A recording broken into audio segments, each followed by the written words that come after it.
बिस्मिल्लाहिर्रहमानिर्रहीम। खातिन हज़रात, अख्तर अब्बास का सलाम पहुँचे। आज का क्लिप भारत से आने वाली एक कॉल के नाम, जो हैदराबाद से एक पीएचडी स्कॉलर ने की और ये जामिया निज़ामिया में वहाँ पढ़ाती हैं। अल्हम्दुलिल्लाह हैदराबाद के अलावा कलकत्ता में और इंडिया के मुख्तलिफ़ शहरों से कॉल्स आती हैं और पिछले दिनों मकबूजा कश्मीर से 2 बच्चियों की कॉल्स आई। एक ने तो ये बताया कि वो पाकिस्तान आई हुई हैं और उन्होंने बात भी की। बच्चियां हमारी पाकिस्तान की हों या दुनिया के किसी भी मुल्क में हों, इवन स्पेन में रह रही हों, इटली में रह रही हों, वो बरतानिया में हों, वो अमेरिका में हों, वो कनाडा में हों, ये सारी ही मिजाजन ज़रूरतन और समटाइम जो चैलेंज दरपेश होते हैं सबको एक जैसे ही होते हैं। और ख़ास तौर पे जो हमारे ख़ित्ते की बच्चियां हैं, इनके साथ तो कुछ ज़्यादा ही चीज़ें जुड़ी हुई हैं जिनका इनको सहना पड़ता है, मुकाबला करना पड़ता है।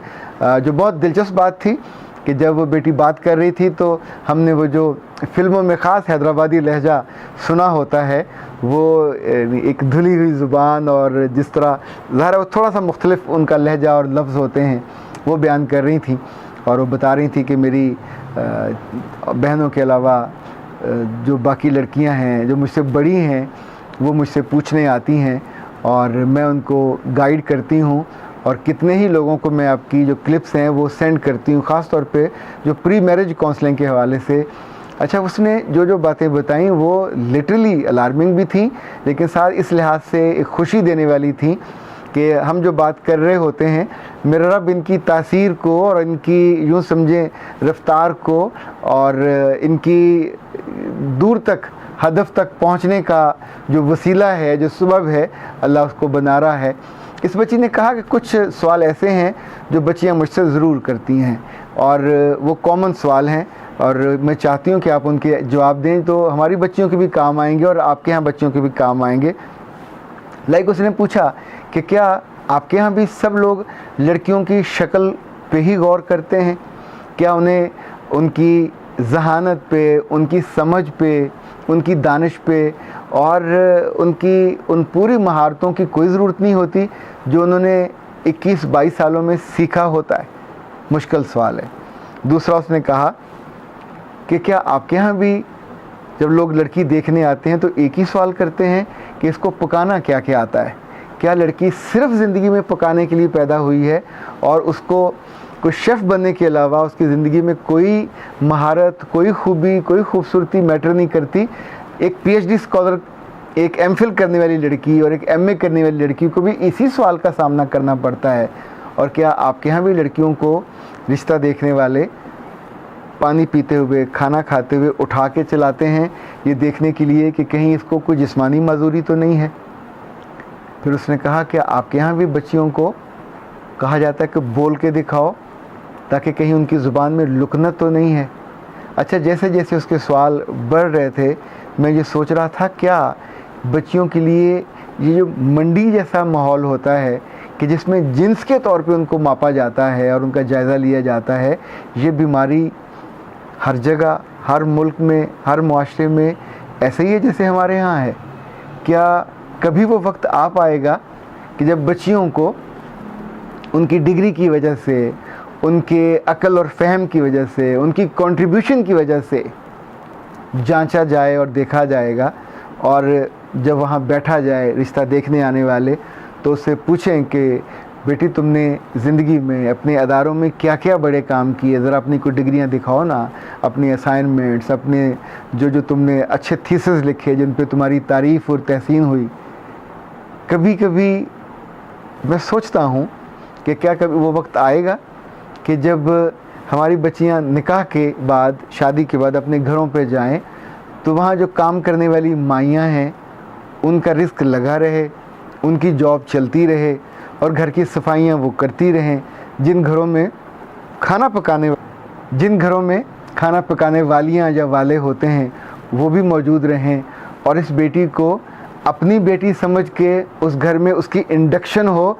एकदम से उसको माई बनाने का इरादा ना हो, एकदम से उसको शेफ़ बनाने का इरादा ना हो और उससे मुतालबा ये भी हो कि ये जिस मुकाम और मर्तबे पे है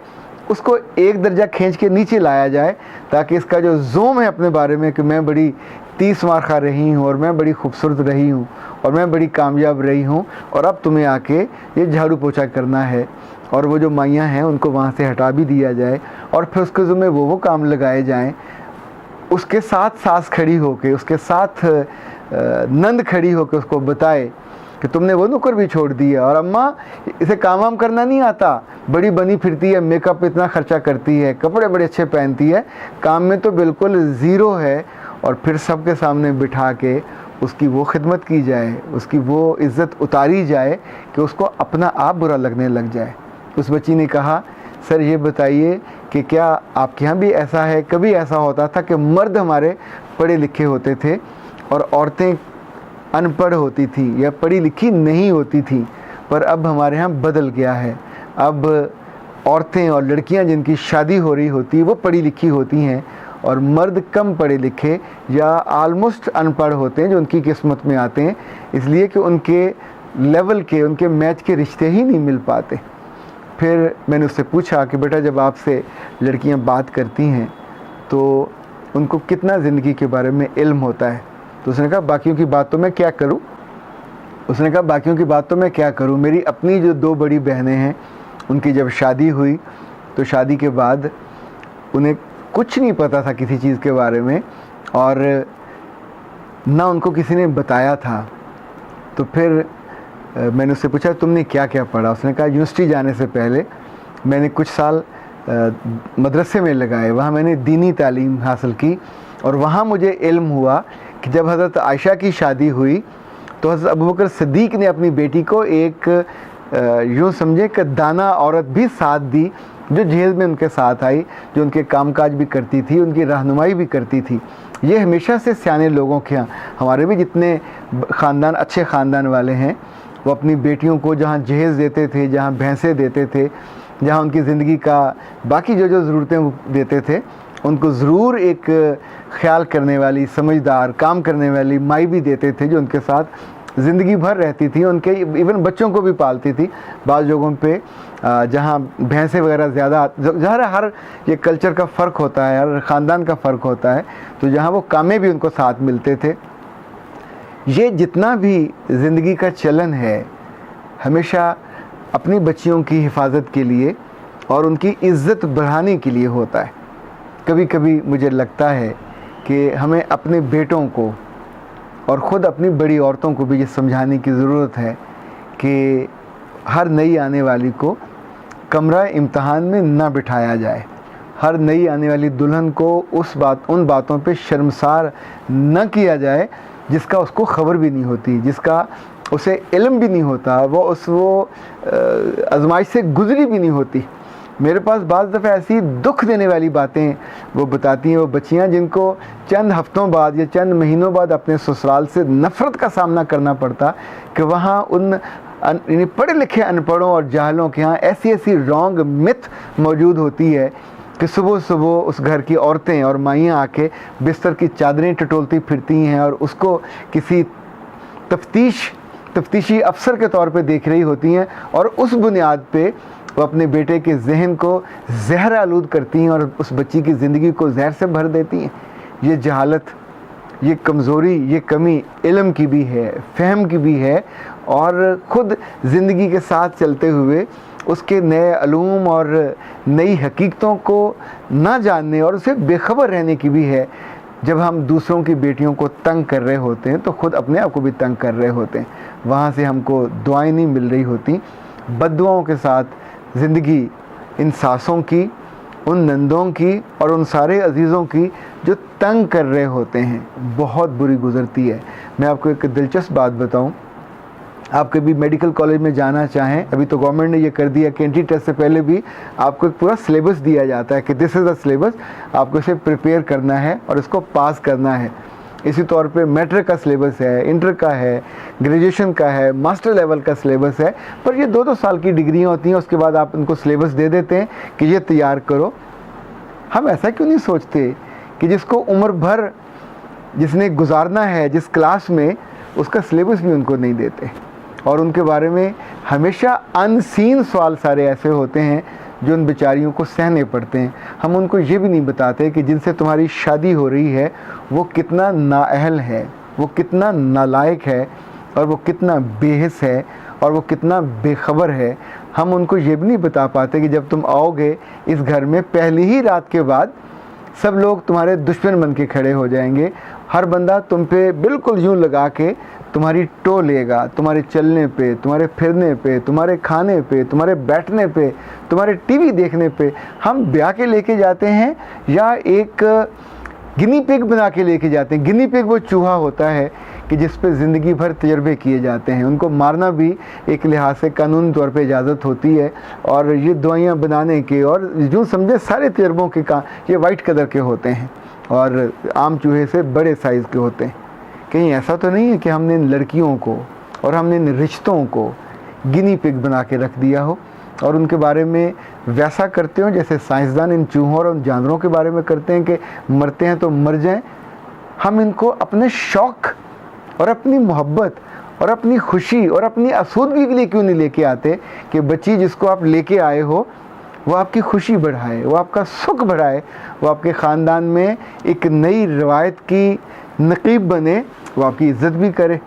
इंस्टीट्यूशन दोनों का होता है। जैसे आप कश्ती में जा रहे हों तो अब ये नहीं कह सकते कि जो मर्द हैं वो कश्ती में सुराख करते हैं और औरतें कश्ती को बचाती हैं। न ये कह सकते हैं कि मर्द कश्ती को बचाते हैं और औरतें कश्ती को सुराख करती हैं। अभी त्रिवेला झील में जो लोग डूबे हैं बेचारे कश्ती में, तो बैल भी डूबे, मुर्गियाँ भी डूबी, बकरियाँ भी डूबी और 30 के करीब मर्द, औरतें और बच्चे भी डूब गए। जब जब ज़िंदगी की कश्ती डूबती है तो दो लोग नहीं डूबते, उसमें कई लोग डूबते हैं। आपकी इज़्ज़त भी डूबती है, आपकी वक़्त भी डूबती है, आपकी नेकनामी भी डूबती है। कुछ घर ऐसे हैं जहाँ हर किसी को डाइवोर्स होती है, तो आपको क्या लगता है लोग आपका बहुत मोहब्बत से नाम लेते हैं? बिल्कुल नहीं लेते।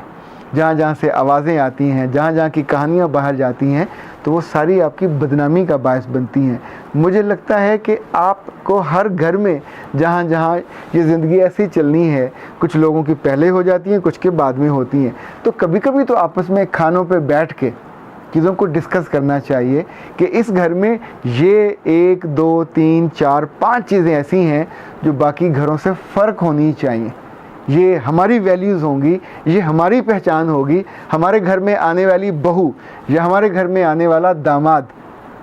उससे हम कैसा सलूक करेंगे, और उसे हम चिमटी लेके और लोहे में डाल के और कठाली में डाल के जैसे सोने को और पीतल को देखते हैं वो काम नहीं करेंगे। खातिन हज़रात, आप उम्र में छोटे हैं या उम्र में बड़े,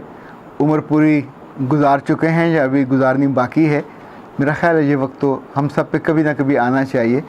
जब बैठ के चीज़ों पे गौर करना चाहिए, चीज़ों को बेहतर करने की तरफ जाना चाहिए, ताकि